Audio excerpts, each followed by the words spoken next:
Welcome, friends, to the Gaijin Animation Appreciation Hour with your hosts Sig Bisley and Colt Mauser.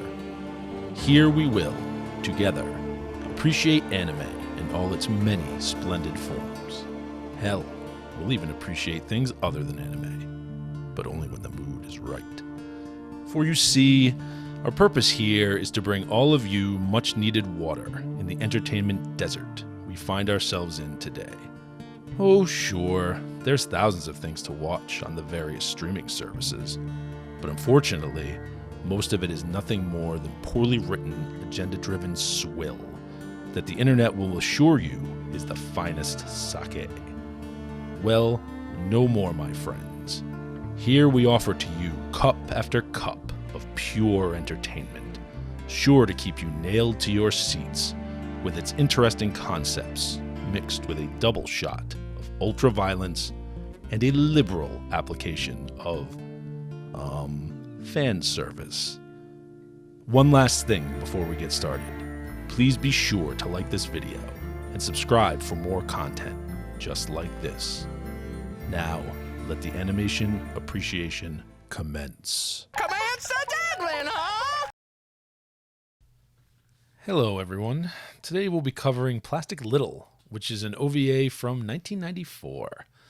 It was directed by Kinji Yoshimoto, who, once again, worked on some mecha projects, much like, the people who worked on Bao, including, in his case, Yoshimoto's case, Gunbuster, Megazone 23, which we'll have some thoughts on eventually, I'm sure, and also worked on as the director and the screenplay writer for Legend of Lemniar, which is somewhat well-known, fairly classic. So Plastic Little was written by Mayuri Sekijima. What else has he done? Initial D. He worked on Initial D a bit. Saber Marionette J. And my personal favorite of things he worked on, Orcus 02. Oh, super good. Yeah. Oh, yeah. We'll be talking about that one. That's a sleeper. Oh, yeah. Absolutely. And so much better than the series, which I got some thoughts on that, too. I don't think I ever got through the series. Yeah, you It's don't. not that good. Don't, because the end completely ruins it. And this one is from Studio Pero. Once again, they've done everything and anything and whatever if you've heard of it, they probably did it. If it's not Sunrise, it's probably Studio Pero. Back then they were Akira, Yu Yu Hakusho, Naruto, Black Clover. I mean, they're all over the place. And this one is based on the works of Satoshi Urushihara, who also illustrated the manga sequel. And Satoshi is better known as the master of breasts, which is just, you could tell when you watch Plastic Little that is the only thing he truly cares about. He's autistic for boobs in a big way. He really is. And what else did he work on? Strangely enough, he actually got his start working on Transformers. It's bizarre. Very strange. And also Megazone 23. So it seems like a lot of Mega 20. It explains some of the strangeness of Megazone 23 now that I think about it. So Yeah. we'll get there. So anyway, what the heck is Plastic Little? What happens in Plastic Little? What's it all about? So besides boobs. Not much. Yeah. Yeah. Just kidding. It's got a pretty good story. It's a little paper thin, but again, it's another short, less than 50-minute OVA, so you're not going to get, deep theater here. You're going to get you can only get so deep. nice top-level fluff piece, So it starts out with a doctor running out with his daughter, Elise.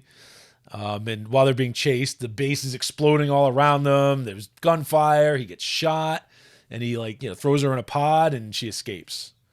All right, and he does. So this happens. What was she? Maybe 12 there? Or, Yeah, real young. she seemed real young there.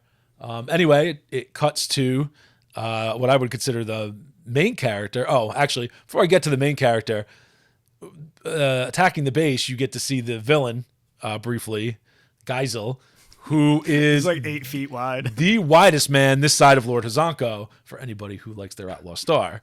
Ridiculous. It's his outfit is ludicrous. And it he's just got is. this weird Juggernaut helmet for some reason. He does. He looks very much like he doesn't look like the Juggernaut, but the helmet looks very much like Juggernaut. It's very strange. But it's one of those classic 90s anime designs with the giant shoulder pads. I like it. Every villain has to be 8 feet wide. Exactly. I don't know how he ever fits through a doorway, but hey, that's his problem, not mine. They never show that, do they? No, I don't think they ever do show the man walking through a doorway. He's always standing way out in the open. They probably know better. Anyway, we do cut to the main character at that point, Tita, which I'm sure that's just a coincidence. Yeah, I thought that too. And she's in a hotel. She's staying in a hotel. Looks like she lives there kind of permanently because all her stuff's all over the place. It's a wreck. And, Yeah, it was a mess. You get a feel pretty quickly that it's not, this one isn't too serious. It's it's got action, it's got a little bit of drama, but it's really lighthearted. It's a little bit of comedy, slapsticky, what you would expect from high 90s. test fan service. Yeah, exactly. One of these fan service animes. So she's gonna go try to find her crew on the Cha-Cha Maru, which again, I don't think there's a coincidence there. I'm pretty sure that's intentional. And then it cuts to the Cha-Cha Maru itself, and that is a futuristic-looking ship. And you start to figure out that even though when you first see it, you're not sure when it's set. Is it set in space? Yeah. What's going on?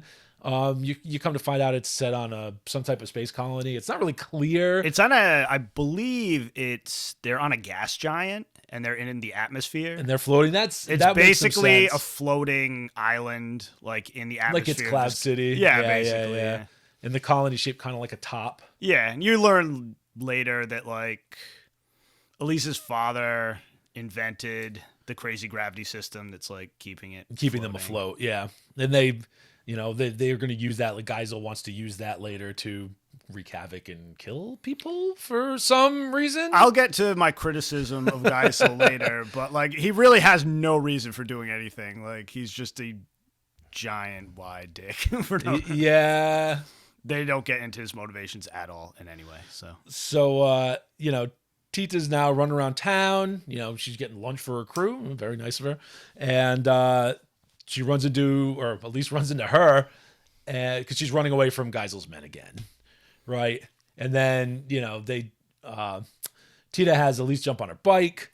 They take off. There's a chase. There's some gunfighting. And then, Tita tries to jump a drawbridge that's open, and the bike explodes in midair as it's getting shot. And somehow they're completely fine. Who knows? Jump off. Who knows? They show up in a couple scenes later. They show up again on the ship, just wet because they must have swam from wherever they were. Whatever.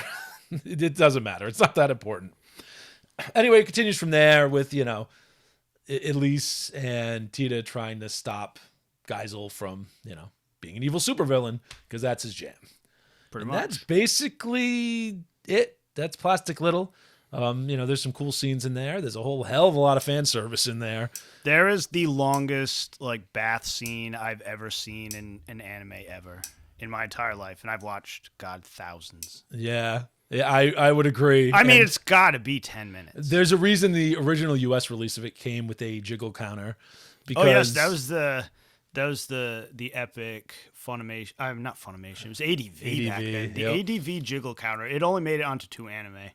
It was that, and what was the other one? Was it Najika? No, I'm gonna look it up right now. Ooh. It was. I mean, Najika did come with a set of panties, which is just not the thing you should really be coming with an anime. But we were Burn Up Excess. That's what. Burn Up Excess. That was more of a comedy.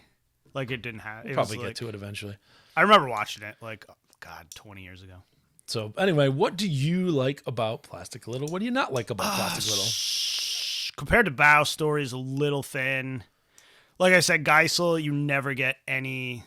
They never explain why he wants to do anything. Yeah. Nothing. Why he's 8 feet wide.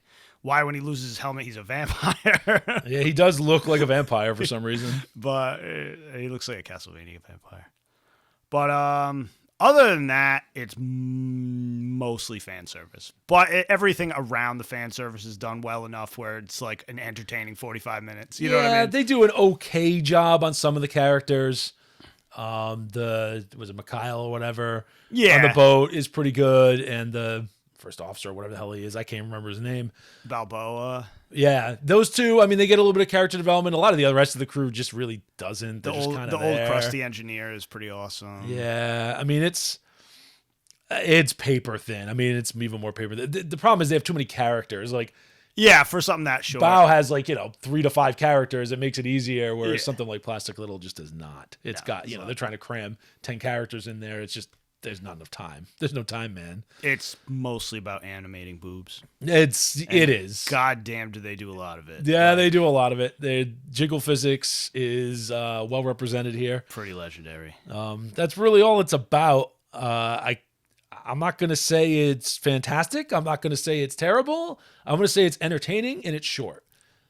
Yeah, you kind of can't go wrong on those 45-minute OVAs. Like, they're always at least a little entertaining. And, I'll say I do appreciate the ship designs are pretty cool. And some of Very Gundam-y. They're mecha, but they're not. They're more like jets or something. I don't know. There's some cool designs there. Yeah. They're just different. They're not the same. Like you said, the ships look very Gundam. They look Very like Xeon ships. Yeah. But the other quote-unquote mecha, again, they're not humanoid. They're just whatever the other little ships and stuff are. Pretty interesting. Oh, and the idea that they're pet shop hunters? Yeah, they basically just hunt animals to resell to people. Which, interesting enough. Why that It's makes such a them wacky the profession. biggest badasses in the entire galaxy. Yeah, I don't know why they can take I'll on a never know. military, but whatever. It's fine. I mean, and it gets off the chain. I mean, it gets silly to the point of why would the military not just hire them to do all their work for them? The end is pretty wild. It gets pretty silly. I'd say Geisel is way more of a dumbass than he should be. And no spoilers, but it's very unsatisfying the way that whole gets wrapped up. Yeah. I mean, it's pretty cool, but it's just not sad. You just want more of a blowout at the end. Yeah, you want at least a little bit of something. But they just kind of don't have time, so it is what it is. Yeah. My only real bitch is that I wanted more.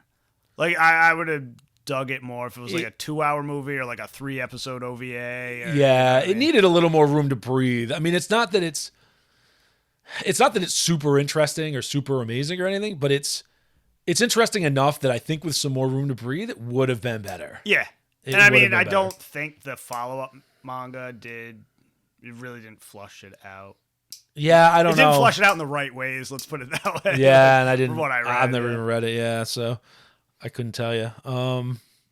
Yeah, I mean, I guess I'll say this about Plastic Little. I would say you should watch it unless you just really despise anything that's just kind of light entertainment. Dumb and fan service. Yeah, because, I mean, it's, like I said, it's less than 50 minutes. It's, 2 episodes of a show, basically. Why not give it a whirl? It's at least entertaining. It's got some interesting ideas. It's got some cool designs, and, it'll help you brush up on your jiggle physics. Yep. Well, that's all for today, everyone. We'd like to thank all of you for tuning into another episode of the Gaijin Animation Appreciation Hour.